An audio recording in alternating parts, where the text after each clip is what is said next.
Hello there, this is the Half-Life 2 Done Quickest explanation video. My name is Mad, and I'm joined with BobWombat. Hello. Centarium, also known as Jared. Hey. And Peng. Hi. We're going to start off with this explanation video with an explanation of the primary glitch we use throughout this run, and that is the trick referred to as save warping. In order to do that, I'm going to take two examples from the run. First of all, Coast 09 through to Coast 11, and then I will explain it visually, and then we'll watch it a third time for demonstration's sake and understanding. So, let's begin.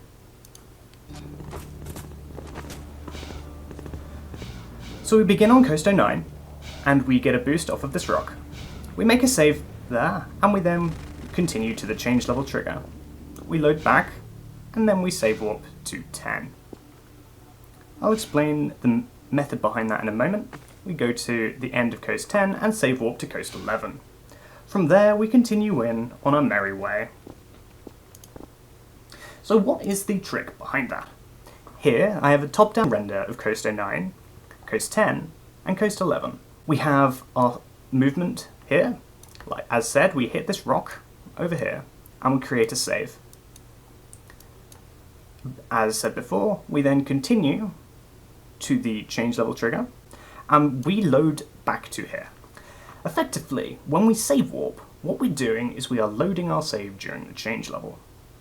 It's a little bit more complicated than that, and if you need the more technical explanation, I highly recommend you look at the video linked in the description made by Shah after the release of Half-Life Done Enormously Warped, as that goes into a lot more detail.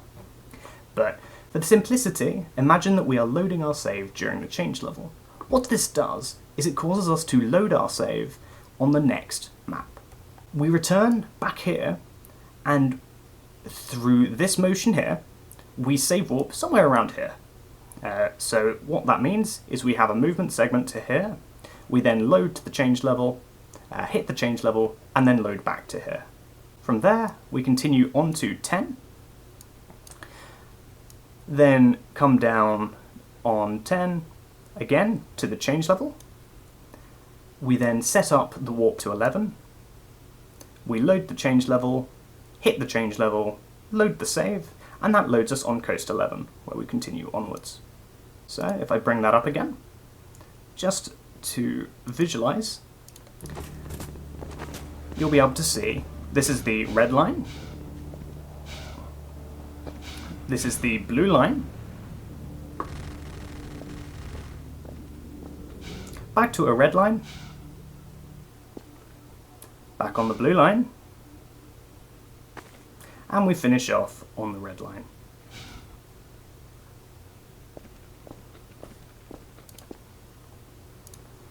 As so. So that is what save warping is. Effectively, we are taking advantage of the fact that Coast 09 and Coast 10 are so close physically in the 3D plane that we're able to effectively spoof our save through the trick of loading our save during the change level, that we're able to bridge this gap and skip all of this movement and the lighthouse map.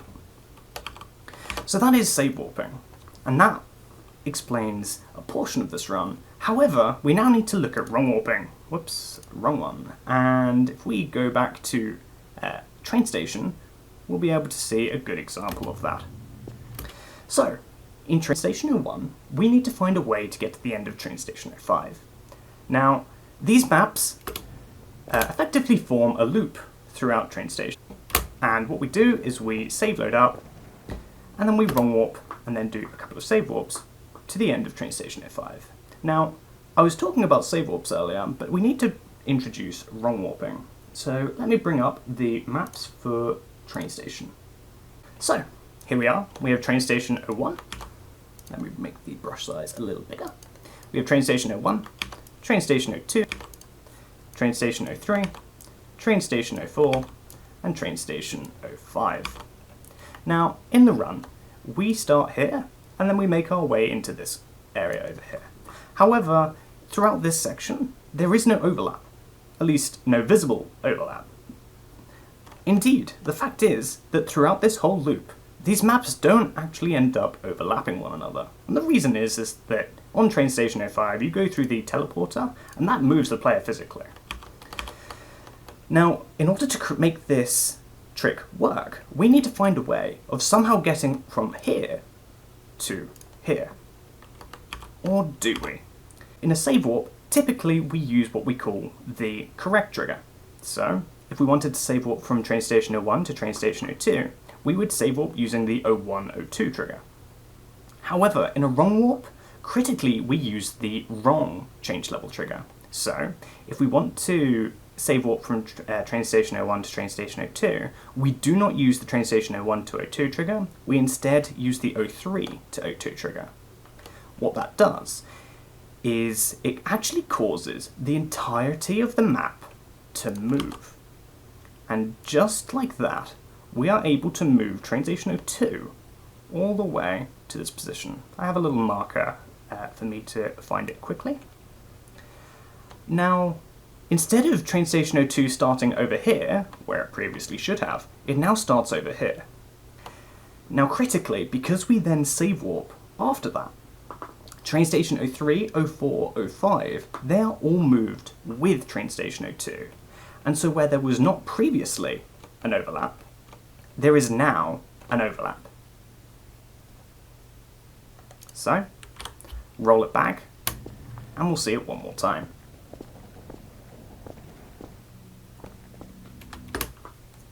I think from here we now go to the start of the run. Yeah. Do we want to explain Like oh yeah. backwards warping? Or at least like why we backwards warp? So a backwards warp is effectively, so a backwards save warp would be going from Train Station 03 to Train Station 02 using the correct trigger. It's just a case of you're executing a save warp, but backwards. That's right. With a wrong warp, Okay. yeah, with a wrong warp it's basically the inverse. So with a forward wrong warp, you would be going from Train Station 01 to Train Station 02 using the 0320 landmark. However, with a backwards wrong warp, if you go from 03 to 02, you'd be using the 0102 trigger. Before we get into the bulk of the run, there are several glitches we need to explain. In particular, bunny hopping and flying. With bunny hopping, if we hold forward and jump, the game will continuously give us speed uncapped as long as we are holding W and moving forward and jumping.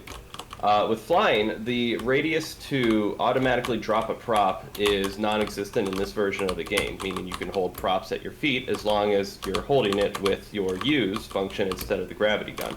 The gravity gun will automatically drop it. Why it's included, no one knows. But when you combine them two together, you get the same effect that Matt was just showing you on the screen there. Another thing we see in the run, kind of halfway through canals, is no-clip glitch. So, in order to get no-clip glitch, we have to get no-clip legitimately, and the easiest way to do that is with vehicles. When they were programming this game, for whatever reason, you have no-clip. And a way you can verify this is by getting in an airboat, turning cheats on, going into console, and then typing in no-clip. You will see it turn off every single time. Like right now, if you get out of the airboat and then get back in it, you will, and then type no-clip into console, you'll see it will say no-clip off again. So every single time that you are in a vehicle, an airboat, the buggy, some of the APCs that let you get in it, you will have no-clip on. And this is how we are able to give ourselves no-clip. We have to separate ourselves from the vehicle, and the easiest way to do this is by keeping the vehicle out of a transition trigger and then changing the level. And then you keep no-clip. But to get out of it, you can't turn cheats on and just type no-clip in console. So the way we found how to get out of it is to fly into a barnacle, which you see on the same map that we get it. And then the final thing we need to explain is J-clip. So with J-clip, this is our old method for getting out of bounds. We have several methods now, but essentially, if you are fully ducked and you save and load, or if you are jumped and save and load, if you're anything but like fully standing up, feet touching the ground, you will only have collision for the lower part of your body. And you can see this by moving a prop when you're in this state through your upper camera. So if you save and load while the prop is in you, while crouching, you are able to get stuck in the game and it will move you 18 pixels up. And this is Valve's hack to get players unstuck from like geometry or props or whatever it is. The game will move you 18 pixels up. We can use this to our advantage and get out of the levels very easily. And that's the majority of the glitches you'll see in the first half. So if we want to like just jump right into the run. Sure. Alright, so right away we're going to bunny hop into the citizen here. Since the train's moving and he's not, we're able to collide pretty easily. Save load up. And then from here we're going to try to just get through the levels as quick as possible. So we're going to grab a laundry detergent prop, get to the top of the ceiling, J-clip, save load out, and just, continue on our merry way. And, essentially we're just trying to get to the transition trigger as fast as possible. So you're going to see a whole lot of that with these earlier maps. But after that, we're going to make a save in the transition trigger and return to the save right before this Chinese carton. So we're going to grab it and then fly up to the ceiling because that skylight right there has no collision. So, and the next map is like right on the other side. So we'll make a save there, we'll execute a save warp, and then boom, we're on the next map. And the transition trigger for this map is right there in this hallway. We load the old save that we came in on and just, keep on trucking. Yeah. I won't do this for every single map. It's kind of obvious after a while what we're doing. We're just, save warping as close to the next transition trigger and making saves in the transition trigger, and then loading the next save that we can that's as close to the transition trigger on the next map. Yep. And this one here sets us up for the end of Train Station 05. And that's pretty much it for Train Station. Yeah. Warp to the end of 06 into Canals 01. And yeah, there we are. Yep, we come in with enough speed and we're gonna jump down here, grab this pallet, fly up and J-clip once again so we can get on top, because it's faster to just, keep bunny hopping instead of trying to like awkwardly maneuver through those narrow hallways and, climb up on top of the train. Plus, we need like a straight shot here, so we can. Would it be void clip, or do we void clip here, or is it just regular clipping? So, I believe for this we end up doing a regular clip. And the transition trigger was down there, by the way. Yeah. Okay, so this is just a regular clip. But Yeah. you will see, like, void clips. Yeah, that's not a void clip. No, I think you will see void clips more in, like, prison. Yeah. When we get to prison, we'll explain those, I guess. Yep. And then that surface right there gives you a lot of velocity, so if you duck spam on top of it, it'll shoot you up to, like, 1,500 UPS right away. Can you pause there for a sec? Sure. So right there is a trigger push that just pushes you, and every time you duck, you are leaving the push trigger, and then every time you uncrouch, you are entering the push trigger. And every time you enter it, it gives you some speed, so by rapidly spamming crouch, you're essentially just making the game give you a huge boost. Yeah, there you go. Yeah. And then just more of the same. Getting to the change level trigger, making a save in it, and then reloading. Yeah. We're able to slope off of some of this trash here to get on top of the buildings. That's tricky. Like, we tried doing that RTA for a while, but was no go. It's too hard getting that high. So, I think is this the first, like, proper long upwards clip? I mean, we do a bit in Train Station 01 but with the J-clip, but this is the first time when we're out in the void that we do a long save load up. So yeah, I think this is with the old snail clip method that we used a lot and done quicker, where we have like 1 second, less than a second to like move around in the void, and no clip up, or not no clip. Excuse me, you didn't hear that. And save load up. Good stuff. Yeah, no. As Jared said, so in this version of Half-Life 2, we actually have free out-of-bounds movement. So when we're outside of the boundaries of the map, we're not stopped. So my understanding is that in New Engine, when you leave the boundaries of the map, all of your speed is immediately taken away. Whereas in this version, we are able to effectively fall out of bounds here. Technically, we're already out of bounds, but we fall out of bounds here. And then we effectively get ourselves in some way stuck. Effectively, when you're in the void, you are always counted as stuck, and then when you save load in that state, you get moved upwards, similar to with J-clip and whatnot, as explained earlier.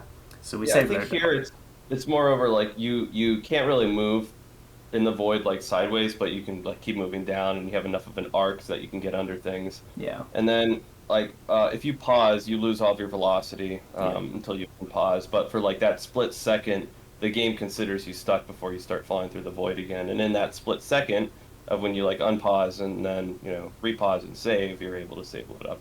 And the Sure. game will automatically push you back in the game if you start getting close to like the floor or like any geometry that's like above the void that you're under.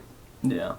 So notably, we are directly below the change level trigger here, and so again we make a save inside the change level, and then we return for the warp to the next map.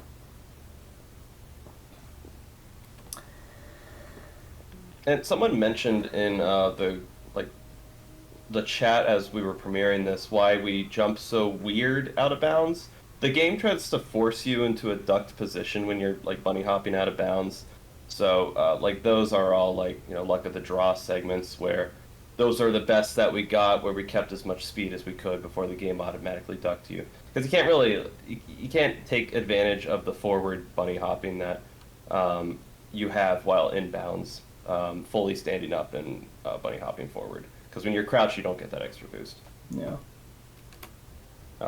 Yep, series of save loads to get back in bounds here, using some of the speed that we got with Void. Like, we didn't explain the duck spam and the Void speed boost, right? We did not. You're right. So let's return to that. So yeah, so if we go.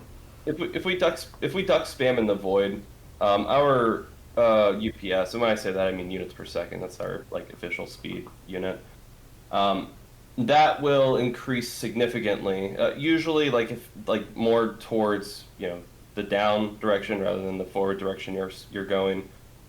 So you can only really shoot it for a little bit and then maintain that speed if you're able to like get back in bounds. But this is like one of the only times that we use that in the run that I'm aware of. Yeah, I think we use it again on the next map, and then I don't think we use it again after that. Maybe we do it on the map after. I'm not sure.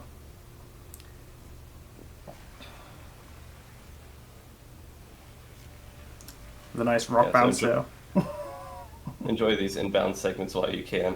Yeah. There's a transition trigger here, but there's also another one back here that I think we made a save in so that we could have both of those transition triggers. Were we doing a wrong warp here? I can't remember. This was like years ago that we did these. Yeah, no, this is a double save warp, I believe. Okay. Yeah. We have the first long save load chain of the run. Yeah, not snail no clip because we were able to get a jump up. We were able to jump off of something down there, so this was just a regular save load sequence, not like snail no clip. No. A snail no clip, there's no actual no clip. It's just void clipping slowly. Yep.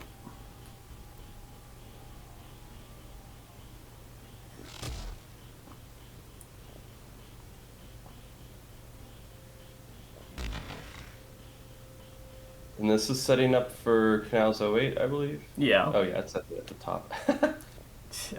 It's a good overlay. I like it. Yeah. Yeah. So that's just skipped Canals 08 through that save warp, I guess that's wrong warp, save warp. I guess that's another instance of us using the duck spam in the void glitch. Yeah. All right, and no, you go ahead. Yeah, so up until this point, we've actually not had the suit or any weapons at all. Yeah. So we still can't take damage or anything like that. The reason I bring that up now is because that's about to change. Yeah, I would pause here real quick because we need to explain save deletion. Sure. So right here, we make a save in that transition trigger, but we make it one more before that. So effectively what we do is this thing called save deleting. So if the game loses your save, or if you save a game with a really long name and try to reload it, the map will start over as if you typed in like map canals 08 or whatever this one is.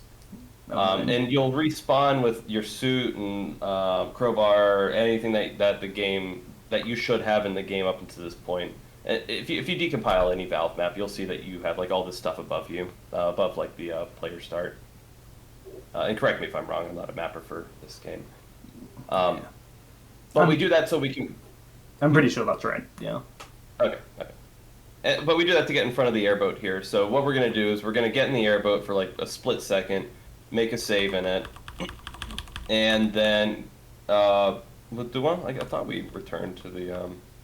I thought we made a save in that. Yeah, we do. In So the transition trigger. yeah, so there's a save in the transition trigger. We get into the airboat, and through that we actually warp out of the airboat, and that meets the conditions that Jared was talking about earlier. Because we're inside of the airboat and we warp out of it, it's not in the level transition area, and so the airboat gets deleted. We retain no clip. A quick explanation of the transition trigger is anything that's in the transition trigger gets transitioned to the next map. But there's a difference between a change level and a transition trigger. Sure. Change level changes level, transitions items. Gotcha. But yeah, we'll look for the nearest barnacle. Well, not nearest barnacle, the best barnacle that brings us closest to the end. We'll actually get... Do we get stuck on the top of it? We do, but before we do get stuck, we need to just note that most change level triggers in this run, in this game, do not activate if you're in no clip. I think there's one or two, maybe. Yeah, there's some. It's like a checkbox in like the trigger settings that allow you to go through it with no clip mode on. Yeah. This map is not one of those. Yeah, absolutely. So we need to find a way out of no clip, and thankfully, this barnacle gives us exactly the way to do so. So we move into it, and then we save load up out of it. We get stuck in it. And we also if you see like that kind of weird effect there, when we're automatically put in crouch mode, and it's not until we toggle uncrouch or crouch and uncrouch that it jumps our player position back to its appropriate height. And that's what we did there. We didn't save load, right? Maybe we didn't even know about that back then. I'm not sure. These segments were 2017, and I think the no-clip glitch came out like a year before that. Yeah. It was remarkably close. I'm not sure. It could be one of the two. Yeah. It's the problem with the 10-year run. Just forget things. Yeah, absolutely. Yep, just some standard bunny hopping to gain speed. There's a really annoying clip brush right in front of us, so we have to get just enough speed to get on top of it and then bunny hop forward. Yeah. Getting some redirects off of the various amount of geometry around.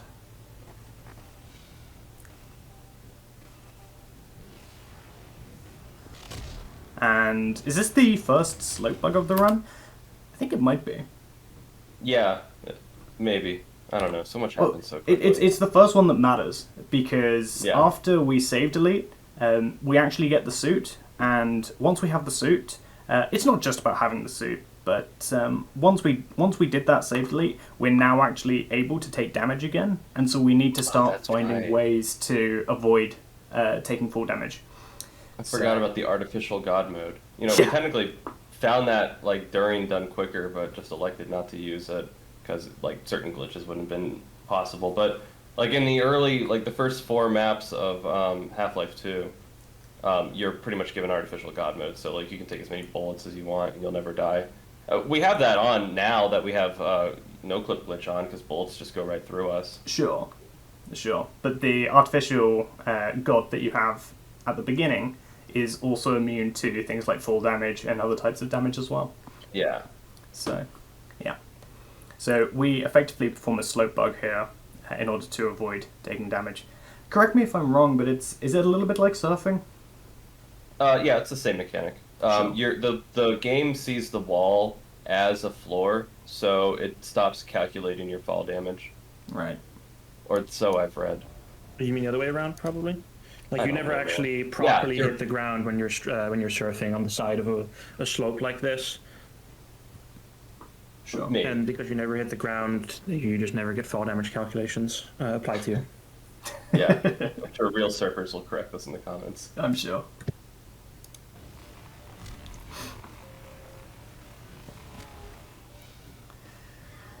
So, back to preparing warps. You know, one thing that we didn't mention is why we don't warp on every single map.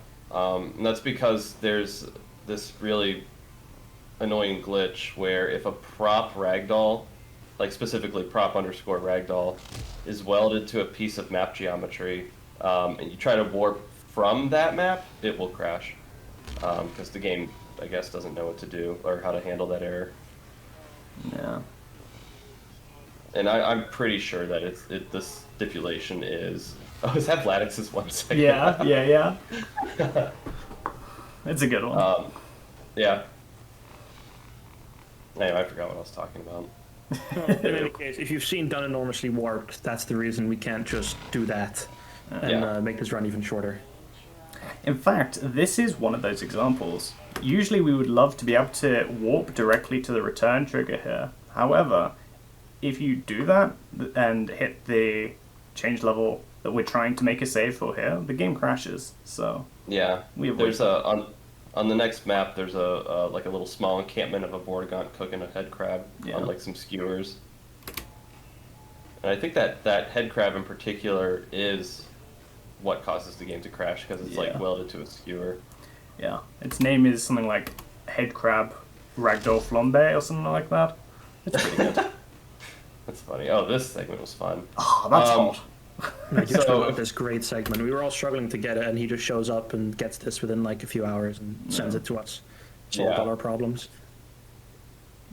But essentially, like after Yuxpa sets us up, we pick up that barrel like immediately, and we use the speed from that launch there to essentially clip through this wall and then retain that same speed all the way through the void area until we're able to angle ourselves down to Eli's lab.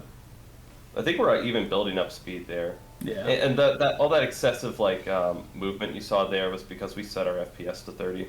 The lower your FPS, the less you are to move up and down. And then vice versa, the higher your FPS, the more up and down you'll move. I think. Is that right? I can't remember. Something like that. Yeah. Yeah. FPS does affect safe loads, though, because it affects weights. Yeah. Like, one weight is 1 second, and weights are necessary to do, like... Well, that's a different story. Never mind. Sure. Should actually do the safe warps. Yeah. Anyway. So, of note, why we're trying to get here in the first place is because we need to enter Mossman's room down here in order to speed up this cutscene. Yeah, I think it's just... Oh, sorry, go ahead. No. Yeah, there's a trigger in that room that we have to activate, and then we have to go back up to Mossman and activate her speech where she says, like, we could certainly use your help, blah, blah, blah. Yeah. Oh, wait, no, we're activating this. Never mind. I was wrong. Sure. Yeah, I mean, this is one of those things. There's a number of advancements we can this just, map has we had can since. play the video Sure, as you're a right. cutscene. You're right. You're absolutely right. There's been a number of advancements to this. Unfortunately, these segments were done so long ago that we can't actually. Well, going back and redoing these would have delayed the run like another 10 years probably. Yeah, specifically these segments. I mean, you know, technically it probably wouldn't have been the hardest thing to go back and redo some segments. I mean, hell, we did that for Done Quicker. We redid the first, like, 6 maps. But we were able to line up with our original spot, with our original health and everything like that, so we were like, good enough! But that would have not been possible on this map because, you know, now we know that there is a way to speed this map up significantly.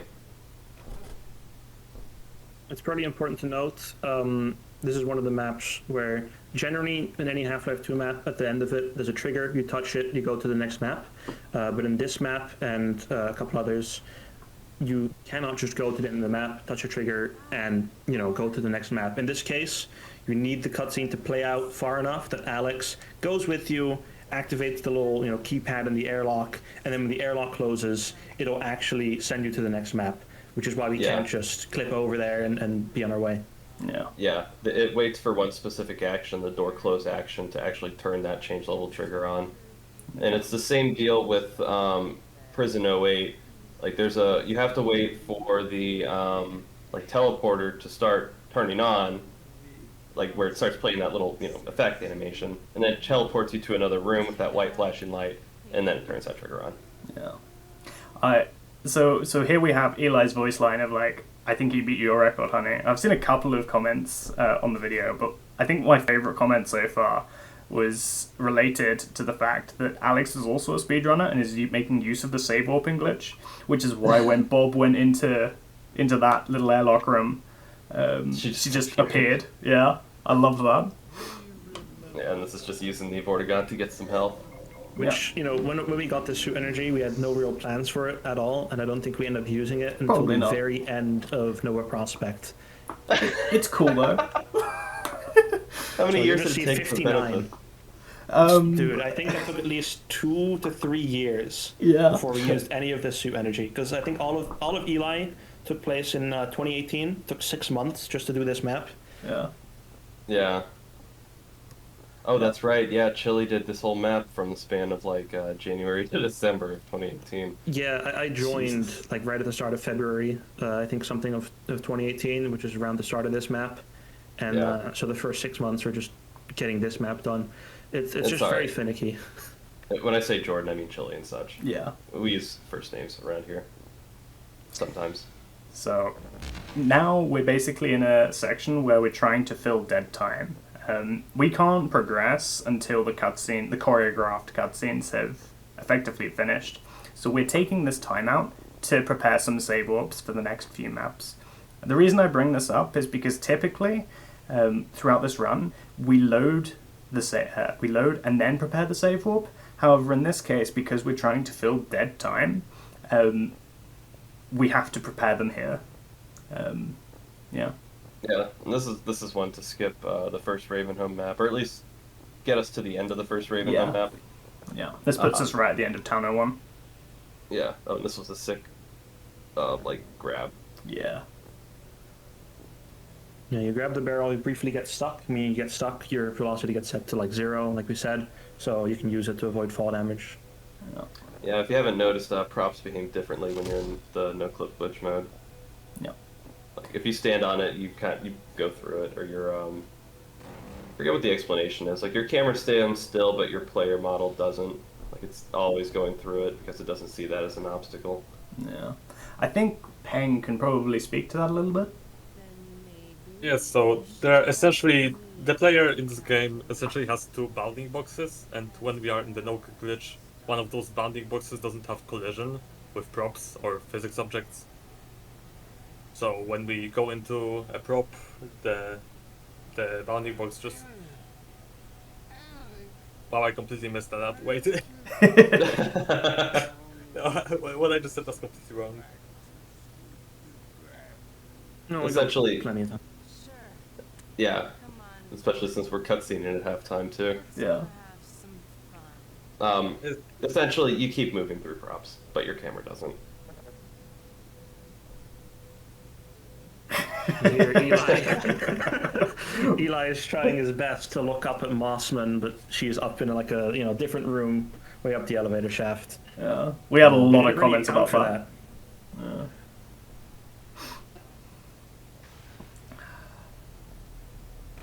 I guess we actually haven't explained teleporting, even though it's a pretty famous Half-Life 2 glitch. You basically just hit NPCs when they're walking with a prop. They think they're getting stuck, and as a fail-safe, Valve made it so that if an NPC thinks they're getting stuck while they're walking, they'll just end up teleporting to where they're supposed to walk to.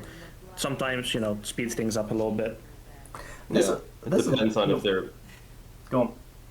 Yeah, it depends, like, if their node path is only, like, they are only meant to walk. If they have, like, actions along the way, it doesn't really speed anything up. Yeah. But it's still funny.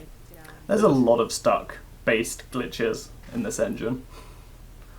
Like, there's the out-of-bounds save loading stuff we do. There's the teleporting here. You can do stuck launches, all kinds of stuff. Yeah. Valve really didn't want players to get stuck. No. So we actually hit a trigger there, I think. to make Yeah. Hags move a bit faster, is it? Yeah, it's to get her to, get a move on to this airlock. Sure.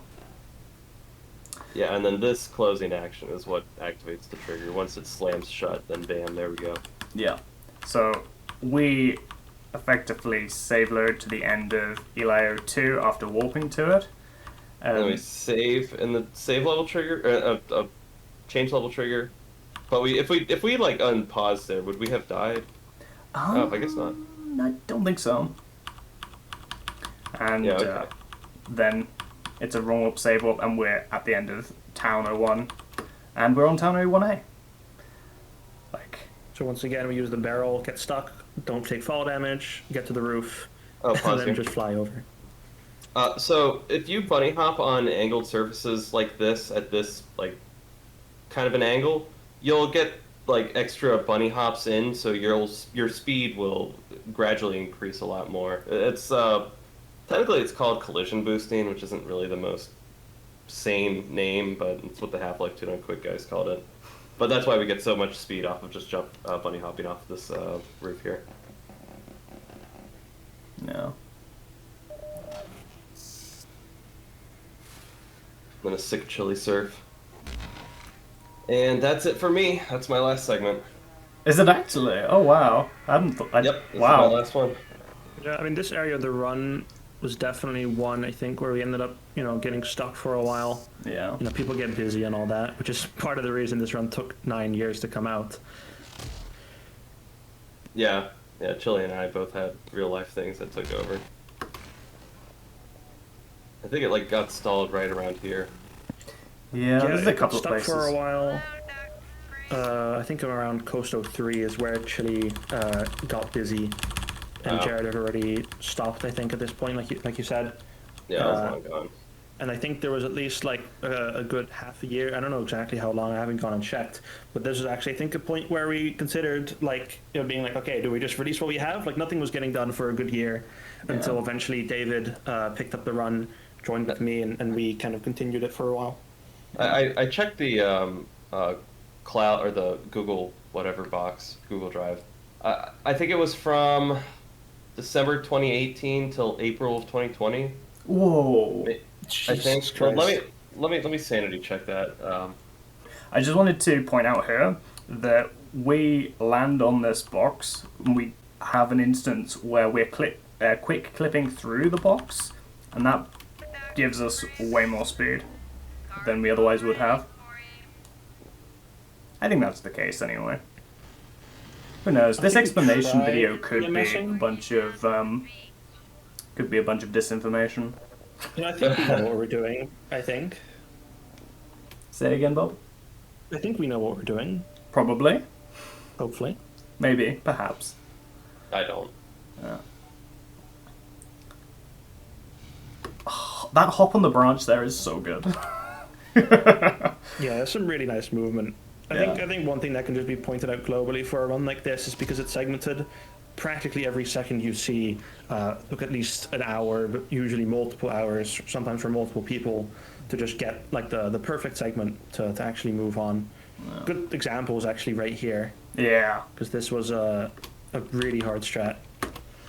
So, I actually have a visual from Bob here, which shows there is a place that you can hop. I can zoom in here, and I think this is a slope. Yeah, that's the one part of the slope that's not blocked by the pink lines here represent a clip brush, so an invisible wall that the devs have put in to stop you from getting on top of the cliffs. But there's a little bit of the wall there that pokes out, which we can slope off of to get a bunch of height.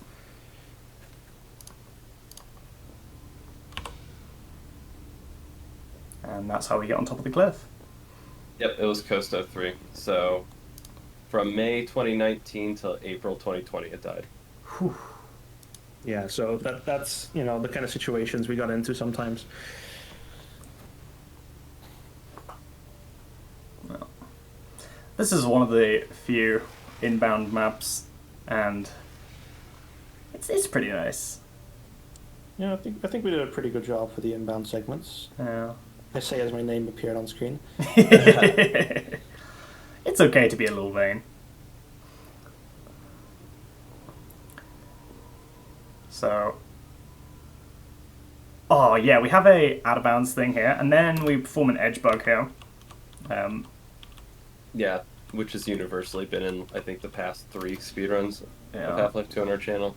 Yeah, I mean, to explain an edge bug quickly, it's just the game, runs at a certain tick rate, and if you land on a surface but then immediately become airborne again by, going off the end of the surface in the same tick roughly, you never actually spend a full tick landing, and therefore the game never applies fall damage to you.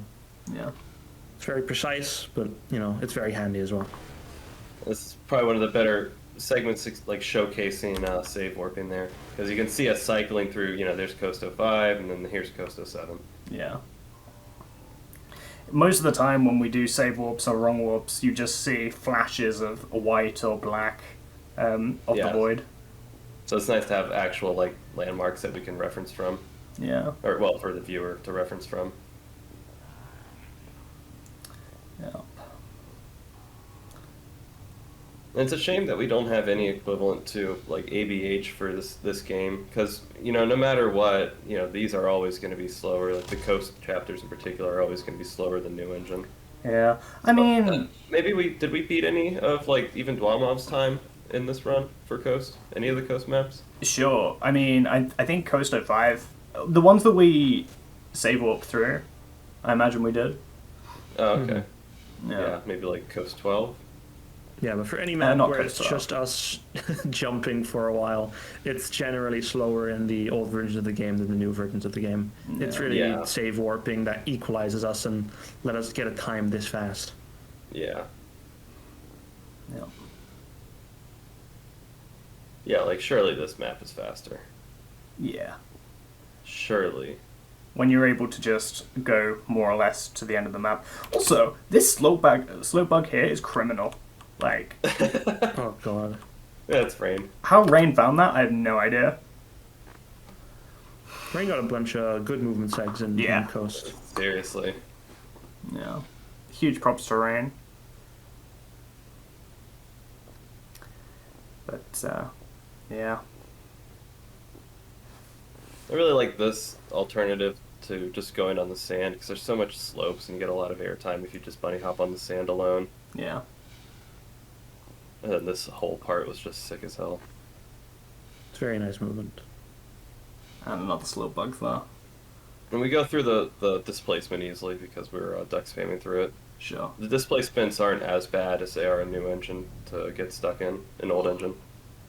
I should probably mention that the world is mostly made up of either brushes or displacements. Brushes being like the big rectangular blocks that are commonly used for buildings, and displacements being a kind of flatter 2D surface that can be made rough for terrain like cliffs or sandy beaches. Yeah. And then everything else is a model. Yeah. Unless it's like wires or something. Or not model entity, excuse me. So, this is an instance of us using trigger delay or change level delay. I'm not sure what the term these days Trigger is. Trigger delay, sure. Effectively, courtesy of Bob, I have another couple of images. This is what the map looks like on Coast 12. And then on Prisoner 1, there's actually this tiny clip brush. So what we do is we delay the execution of the change level trigger the same way that we kind of do in a save warp by spamming a bunch of weights. And we move into where, on the next level, this clip brush is. And once we're stuck, we can, for some reason, clip downwards, like 1 unit at a time. Really? Yeah. That was safe. Yeah. Oh, that's wild. It's just, yeah, It 1 looks unit at a very time, stupid. going down. And because it's 1 unit, it's why it looks so slow compared to all the other save loads of the run. We then Did you have speed?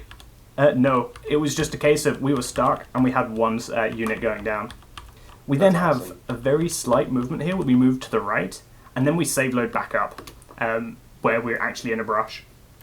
And that's how we get out of the sewers there. And if people who have watched this run and also watched Done Quicker see like big differences in how we, save load up, in the version that we use for Done Quicker, you get pushed out of the brush in whatever direction's the fastest. But in this version of the game, which is technically the Episode 1 engine, you are just pushed directly, straight up, 18 units indiscriminately. Yeah.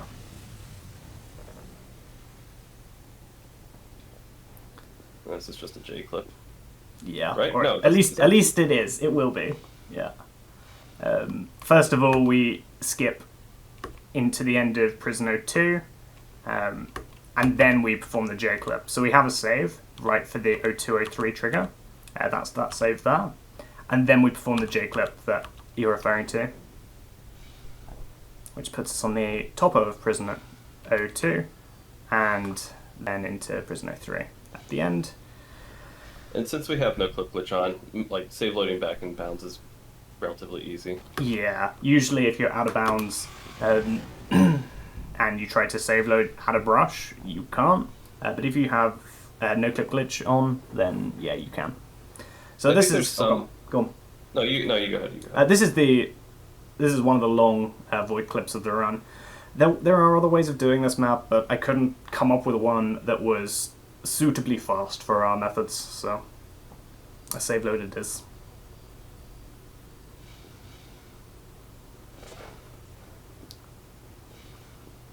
I was previously going to say, you can, in some cases, clip back in bounds without no clip glitch on, but I think there has to be another brush intersecting it in order to get, like, with velocity in that direction you're heading to get back in bounds. Like on Train Station 01. Yep, exactly like that. We don't do it in this run, but in a RTA run, we do. I don't think we found it back then yet. Mm. You know that route came to me in a dream? Oh, of course it did. That's serious. The best way to route. Yeah.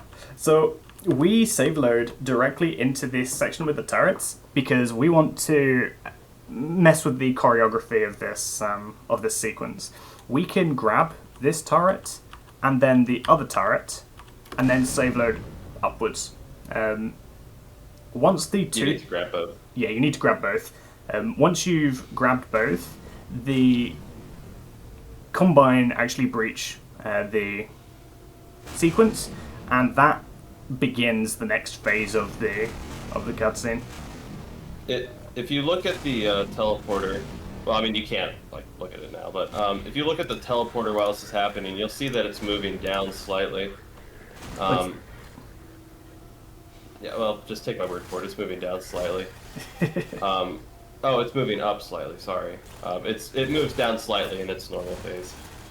But we're doing that now so that we can quote unquote charge it up while the Eli confronting Mossman sequence happens. So this is just pretty much dead time while that's happening. And then we have these three guards here. I'm sorry, go ahead. I just wanted to mention, I think I've got a pretty layman's understanding of this map's choreography, but the way I've always liked it being described is you can essentially see it as like three phases. You enter the teleporter room and you have a big cutscene, and then it's like the big charge up sequence, and then you've got kind of the ending sequence. And by grabbing the turrets, which you would normally grab in the second sequence, early, you're basically playing phase 1 and 2 at the same time, so that you can skip to phase 3 a bit quicker. Sure. Yeah, and like what the end result will be is when that teleporter comes back down, it will have already charged up. Because when Mossman uses it in the normal game, it just goes off like that. It's already charged up. But it'll come back down a lot quicker, like within seconds rather than minutes.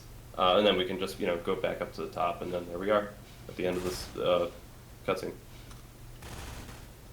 And we leave this one guard active here so that more guards don't spawn, because Eli has like 1 health here. Yeah. And if he gets shot, the whole cutscene breaks. Yeah, he dies very easily. So we grab this grenade because we make a save here for a save warp.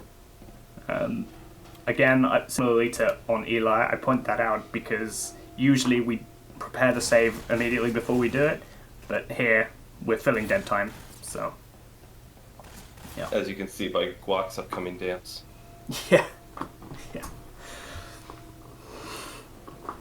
Sentry strats. Oh, and we have to block that console up there to prevent Mossman from triggering her, like the rest of that cutscene sequence too early. Because we need to have it perfectly aligned from when Mossman and Eli teleport out to when the sequence finishes. So when they teleport and that sequence finishes, that's when the game recognizes, like, oh, okay, there's no more charging up to do. Right?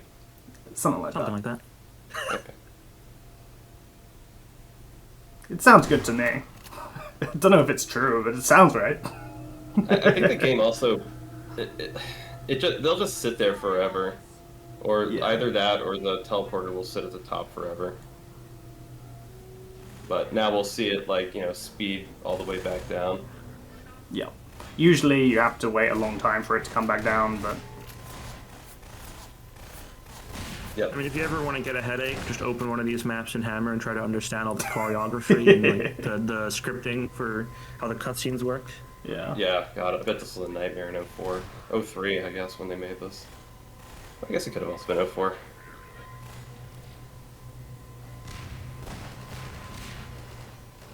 Oh, and we in New Engine, you'll, like, fall through this teleporter if you have Quick Flip enabled. We don't have that same problem in Old Engine. Yeah, thank God. So, I'm going to take this frame by frame so that you can see things a little bit easier. So, we save warp to the end of City 1701, and we're moving throughout this screen visuals, and we actually enter the change level into 02. We actually save warp to the end of 01. Oh, sorry, back to. Oh, sorry. Let me reword that. We prepare a warp to the return trigger for City 1701 because we want to perform a backwards save warp followed by a forward save warp in a moment. But we also need this wrong warp, actually. Yeah. So we perform the wrong warp using the save we had from the grenade. And that puts us here. And we get to skip the dogfight. With all the grenade boost speed. Yeah, using the grenade boost, absolutely. We then perform that backwards save warp. We travel through the void. And then we save warp to 02. We're right in the trigger for 03, and so we're on City 1703. Save load up to the top, and here we are.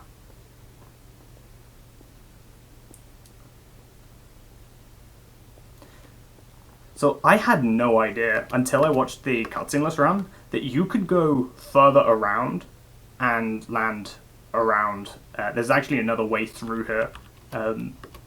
But we edge bug here, grab the health, and go forward. Yeah, I think City 17 is a lot of just quick clipping because it's such a useful glitch to quickly clip through the many walls and staircases and alleyways and whatever you have here. So this feels constantly picking up props and quickly clipping. Absolutely, absolutely. This map has 2 edge bugs on it. This one, there's actually one that happens here, but there's no reference for it. And effectively we come out here so that we can warp into this hallway on 05. Quick clip to the bottom of 05, and we're in 06A. Hey, you guessed it. We're quick clipping again. Yeah, just try to count how many we do in City 17. Oh yeah, that was another one. Oh, here we go. And another one. And guess what? And another one.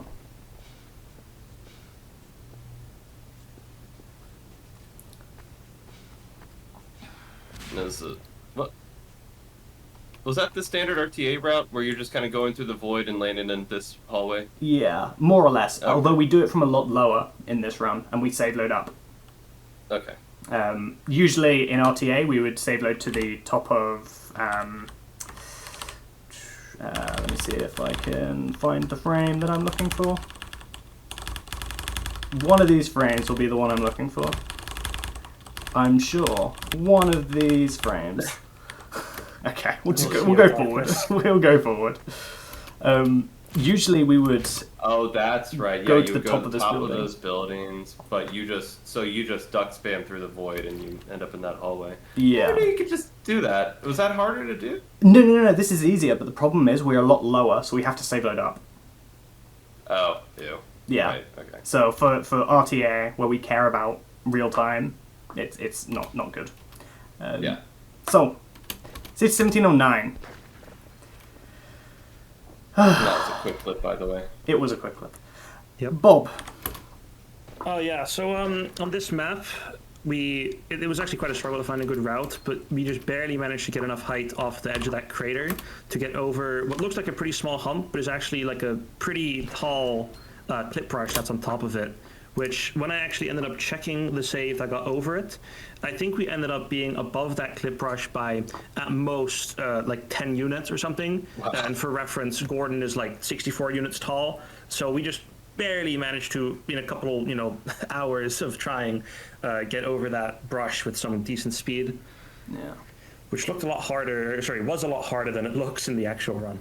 Absolutely. So while visually it looks like anything that gets over this section is high enough, it's not. You need to get all the way up here in order to reach it. So play that back once more.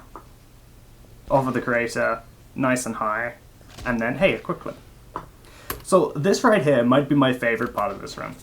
So we quick clip through here, we jump on the head crab, off of the box, quick clip through the wall with the box, air strafe, hit this Wait, railing. box. Pardon? Oh, sorry. Never mind. Hit this railing, slope off of it slightly in order to clear this gap, and then grab the turret and quick clip through this wall. It's so much in such a short period. It's just It's really well so done. good. Another edge bug here off the force field, And another more quick quick clips. And another quick clip. And another quick clip. And another one. And then this impossibly hard segment that David could only achieve by having a ridiculously high mouse sensitivity. Yeah. 3200 DPI, 3.2 in game. Oh, don't Jesus Christ. God, man. And we made a save there so we could transition to the map after this one. And we have the longest warp of the game. Yeah. Of the run. This is just to get into the tunnels of whatever this map is. It's 1713. Why didn't we just use ISD like at this point to avoid all the warps? Because the warp is faster, probably. Yeah, okay. I mean, Yeah, you're right. yeah. And Alright, then- so this is all Peng stuff. Yeah, thanks stuff. We'll just clarify.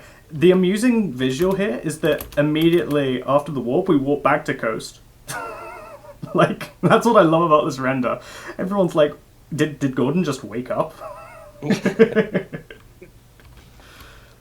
So, Peng, correct me if I'm wrong, is this a stuck launch? No, it's CMS. Ah, gotcha. Haha, yeah! It made it in! I didn't even notice that, that's awesome. So, So here we just perform BBT, which is a very funny glitch where we just rub a probe against a tire of a vehicle, and that just makes it float for some reason. And then we just jump into it, and then it just flies to literal infinity, which completely breaks physics. And if we save those now, and then hit a probe in a specific way, we will enable a failsafe for Half-Life 2 at E3 2003, which deletes physics from the game.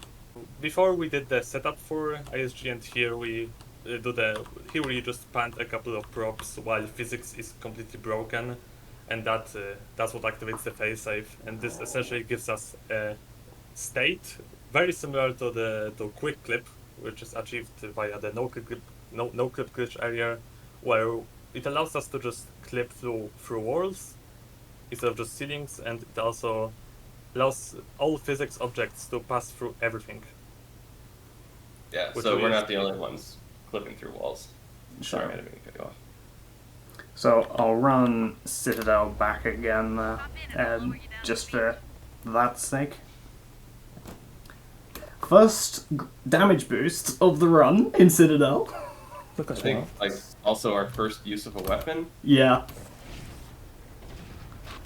So yeah, peng activates ISG, and then he clips through the citadel. Before we go any further, you need to have either a weapon. Well, no, you need to have a weapon active to prevent the next map and Citadel 05 from automatically putting you in a pod. Because if your weapon's active, and that can be like you holding something with your gravity gun or holding or firing a rocket, then you'll be kept out of the pod. Yeah. All right, that's all. So Okay, so once we clip through this wall over here, we actually do something that we haven't done in the run before. You can see that we actually freeze in the sky, or not in the sky, in the air for a second here. And what we do is we essentially spam pause, unpause, pause, unpause, pause, unpause. And if we just do that very quickly, so that each pause is one tick, then the game essentially just lets the game run.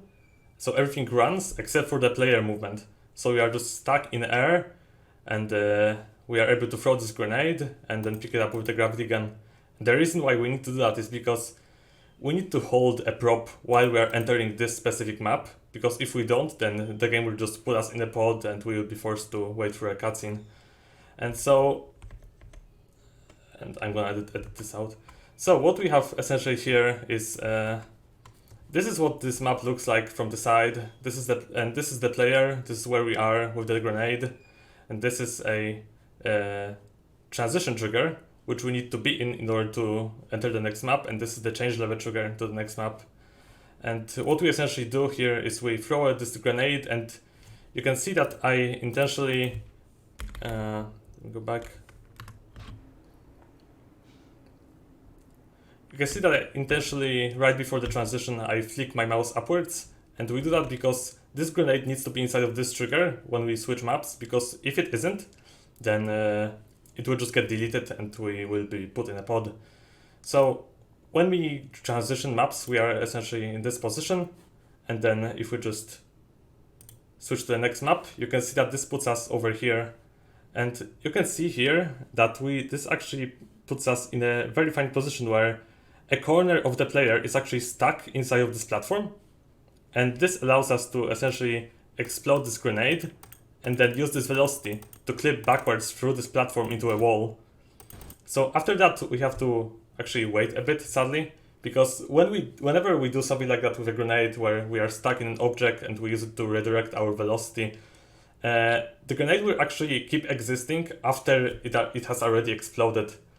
And this actually creates a very weird issue where each time we 7-load the game, this grenade will duplicate its sprite, and if it does that too many times, the game will just crash. So we have to wait a bit for this grenade to disappear, and after that happens, we can clip upwards. And from here on, for a couple of maps, we just do standard save warping. We do a damage boost here, clip through the void, then clip over here, wait for the level 2 transition, we make a save as usual. very important bug bait. Yes, that bug bait is very important. It's what made the route possible. We then clip to another transition trigger. Then from here we clip to the final transition trigger in Citadel 04, which puts us in Citadel 05. And over here we do another save delete. So this way we can get out of our weapons, which we do need for this part. And we actually do a COB here, which Jared found. We essentially boost ourselves into this sloped surface while crouching and uncrouching, and this lets us get stuck in it. We then clip upwards a couple of times, and we do, I think, the longest clip in the game, where we try to get to the Breen cutscene. Now, once we are over here, we are actually in another position very similar to the previous one. So over here, we are once again going to do a pause spam air freeze, or CMS air freeze, where we freeze in air by pause spamming. We throw a grenade, we pick it up once again, because again, if we enter, there's a trigger to the next map here, but if we enter it, we are once again going to be put in a pod. So we take a grenade, we wait a bit because we actually need it to explode at a very specific time. And after waiting a bit, we enter the trigger, which puts us in the next map, and we have it immediately explode, and we once again clip into a specific trigger further away. Now, we have to wait in this trigger for a little bit, because of all of that save loading that we did, the orbs over here in the Breen's chamber actually haven't spawned yet, because they got save load lagged, which is something that I don't think we mentioned, but essentially if you save load too many times, then certain parts of the game logic just gets delayed for a bit relative to the amount of save loads that we did. And we actually see that on Eli's map too, Eli 01, because we save load too many times and the scenes actually got delayed because the NPCs kept resetting. And here we try to avoid having to wait too much time once we actually get to this point by simply waiting until the orbs spawn over here. Then we clip up, and this part actually needs some more explanation. So, if I go in game, and I have my notes here, if we actually just load into this next map with a grenade, like I've done in this save that I have right here, you will see that after just a couple of seconds, our weapon just disappears. We have lost our gravity gun and we will not be able to complete the game. Now there is a way around this, luckily, and that is this trigger over here. This trigger causes the player to completely drop their weapons on the ground. So if we just get to this trigger and have it drop all of our weapons, then we can just pick them back up later after the game has already tried taking them away, so that we still have them.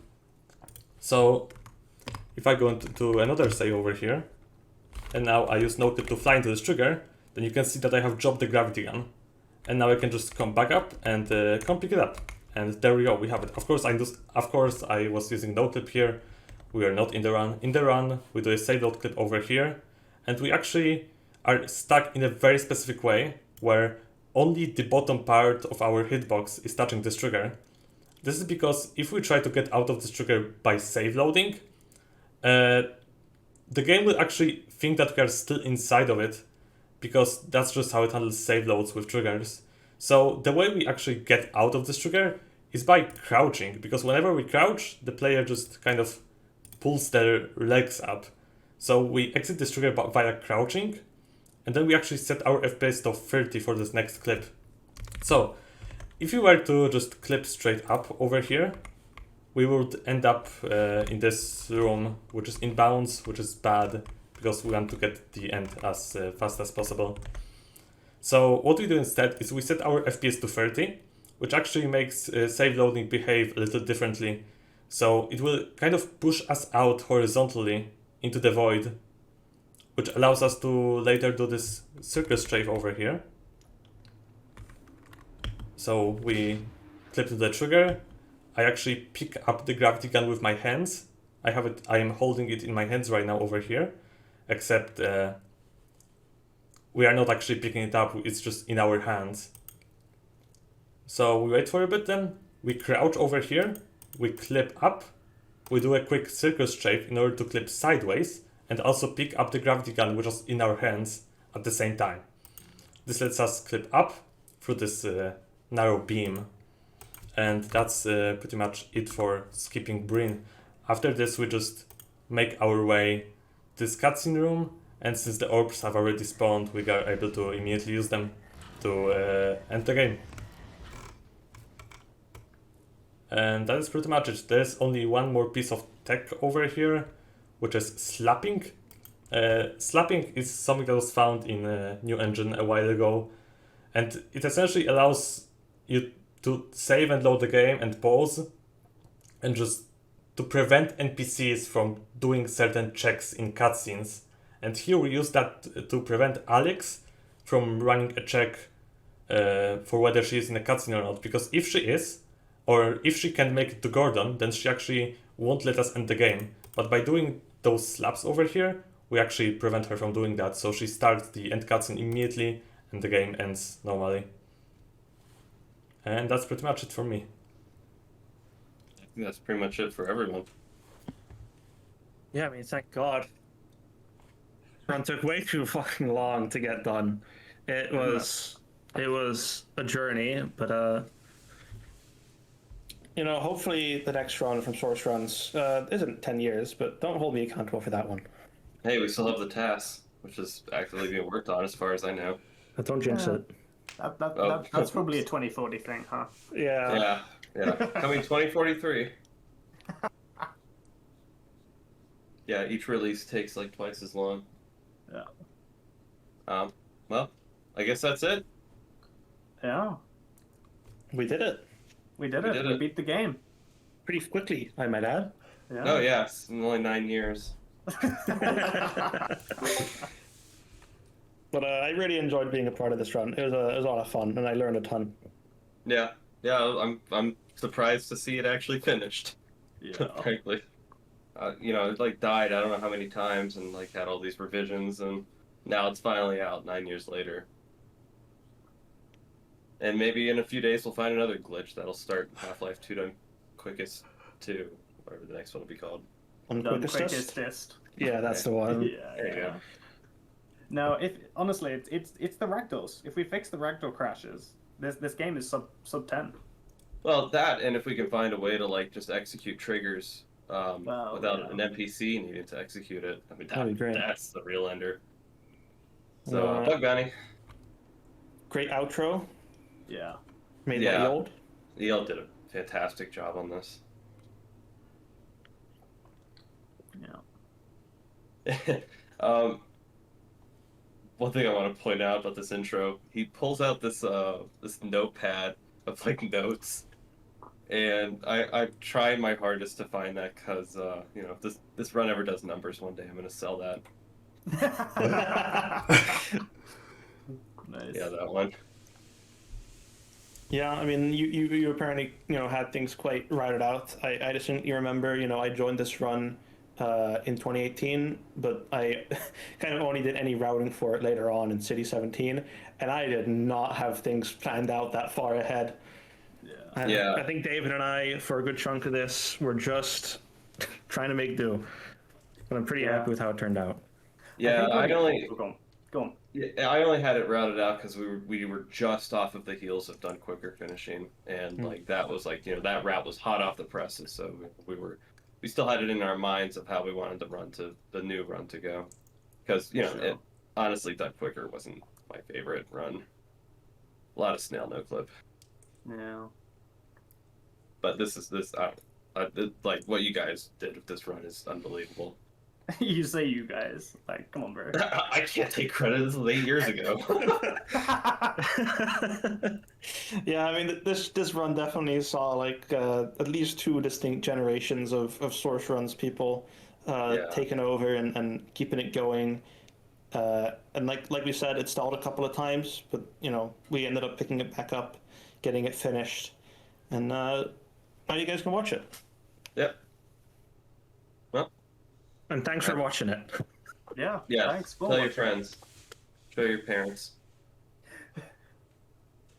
All right. Well, thanks everyone for watching, and I guess we'll see you in the next one. Goodbye.